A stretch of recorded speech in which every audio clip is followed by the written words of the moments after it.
हरियाणा से भारतीय जनता पार्टी के राज्यसभा सांसद रामचंद्र जांगड़ा ने जम्मू कश्मीर के पहलगाम में हुए आतंकी हमले को लेकर एक ऐसा बयान दिया जिसने देश में सियासी तूफान खड़ा कर दिया। उन्होंने कहा कि पहलगाम हमले में अपने पतियों को खोने वाली महिलाओं में वीरांगना का भाव नहीं था, न जोश था, न जज्बा था, न दिल था, और यदि वे आतंकियों का मुकाबला करती तो कम लोग मरते। तो उनके सामने उनके पति को कोई निरपराध इस तरह से गोली नहीं मार सकता था, चाहे वो भी शहीद हो जाए। वीरांगना का भाव नहीं था, जोश नहीं था, जज्बा नहीं था, दिल नहीं था, इसलिए हाथ जोड़ के गोली का शिकार हुआ। दोस्तों, तो सुना आपने, इस बयान ने न केवल शहीदों के परिवार की भावनाओं को ठेस पहुंचाई, बल्कि बीजेपी की कथित नारी विरोधी मानसिकता को फिर से उजागर कर दिया। कांग्रेस सांसद दीपेंद्र सिंह हुड्डा ने जांगड़ा के बयान पर तीखी प्रतिक्रिया दी। उन्होंने एक्स पर लिखा कि पहलगाम हमले में आतंकियों ने जिनके सुहाग उजाड़ दिए, अब उनके मर्यादा का काम हरियाणा के ये बीजेपी सांसद रामचंद्र जी कर रहे हैं। ये बेहद घृणित टिप्पणी है। बीजेपी की तरफ से लगातार शहीद परिवारों का अपमान हो रहा है, इस पर लगाम लगनी चाहिए। आपको बता दें कि 22 अप्रैल 2025 को जम्मू कश्मीर के पहलगाम में हुए आतंकी हमले में 26 लोगों की जान चली गई थी, जिनमें ज्यादातर पर्यटक थे। आतंकियों ने धर्म पूछकर पुरुषों को निशाना बनाया, जिसके परिणाम स्वरूप कई महिलाओं ने अपने पतियों को खो दिया।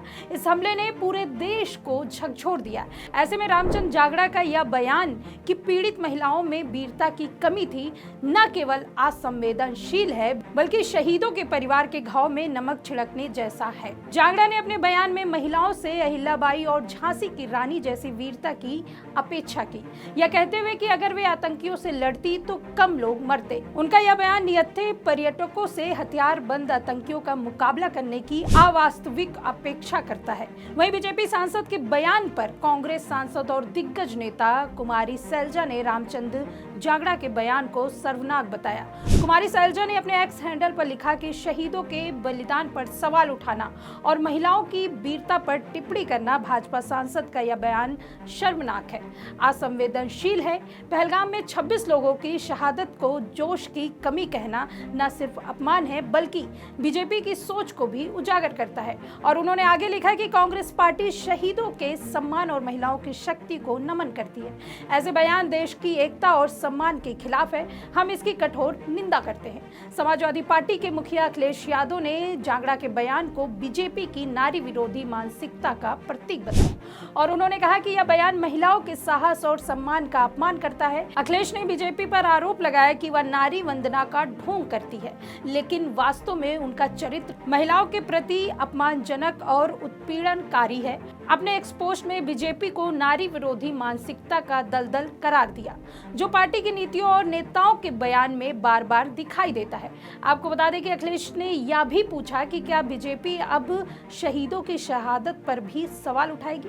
उन्होंने केंद्र सरकार की सुरक्षा व्यवस्था पर सवाल उठाते हुए कहा कि पहलगाम हमले में इंटेलिजेंस और सुरक्षा व्यवस्था की विफलता थी, जिसके लिए सरकार को जवाबदेह होना चाहिए। रामचंद्र जांगड़ा का बयान कोई अलग थलग घटना नहीं है। बीजेपी नेताओं के विवादित बयानों का इतिहास रहा है, जो महिलाओं के प्रति उनकी असंवेदनशीलता को दर्शाता है।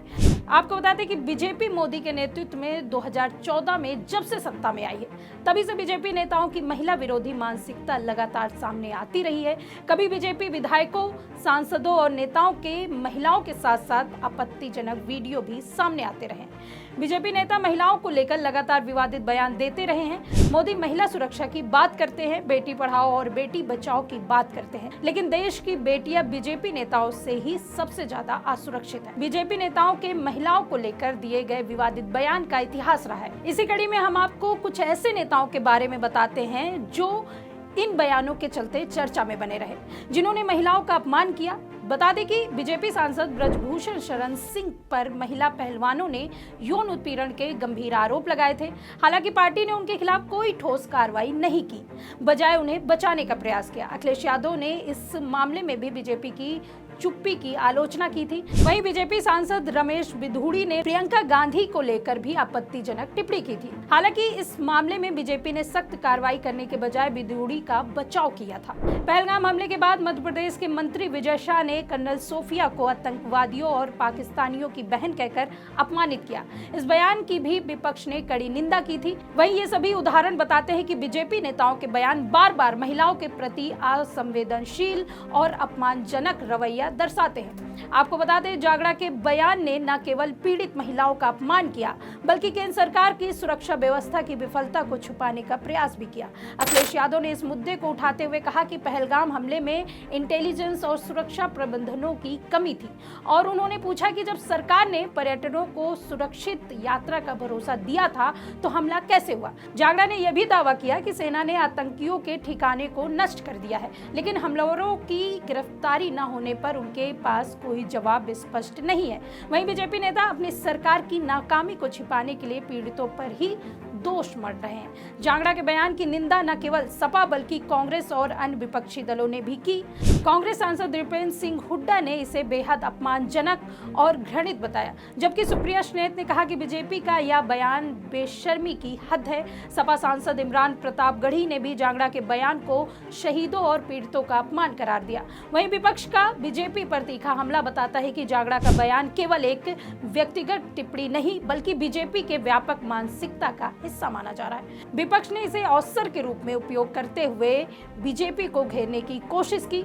बता दें कि बीजेपी अक्सर नारी शक्ति और बेटी बचाओ बेटी पढ़ाओ जैसे नारों के साथ महिलाओं के सशक्तिकरण की बात करती है, लेकिन जागड़ा जैसे बयान और पार्टी नेताओं के बार बार विवादित टिप्पणियां इस दावे पर सवाल उठाती है। एसोसिएशन फॉर डेमोक्रेटिक रिफॉर्म्स की एक रिपोर्ट के अनुसार बीजेपी के 44 विधायकों और 10 सांसदों पर महिलाओं के खिलाफ अपराध के आरोप है, जो अन्य दलों से अधिक है। रामचंद्र जागड़ा का बयान न केवल पहलगाम हमले की पीड़ित महिलाओं का अपमान करता है बल्कि बीजेपी की कथित नारी विरोधी मानसिकता को भी उजागर करता है। अखिलेश यादव और अन्य विपक्षी नेताओं ने इस बयान को लेकर बीजेपी पर तीखा हमला बोला और यह सवाल उठाया कि क्या बीजेपी शहीदों और पीड़ितों की भावनाओं का सम्मान करेगी। बीजेपी को इस तरह के बयानों पर सख्त कार्रवाई करनी चाहिए और अपनी नीतियों में महिलाओं के प्रति संवेदनशीलता को भी शामिल करना चाहिए, अन्यथा नारी शक्ति का नारा केवल एक खोखला दावा बनकर रह जाएगा। यह विवाद एक बार फिर साबित करता है कि बीजेपी को अपनी मानसिकता और नेताओं के व्यवहार पर गंभीरता से विचार करने की जरूरत है। इस खबर में फिलहाल इतना ही। ऐसी ही तमाम राजनीतिक खबरों के लिए बने रहिए 4PM न्यूज नेटवर्क पे। मैं सुष्मिता, नमस्कार।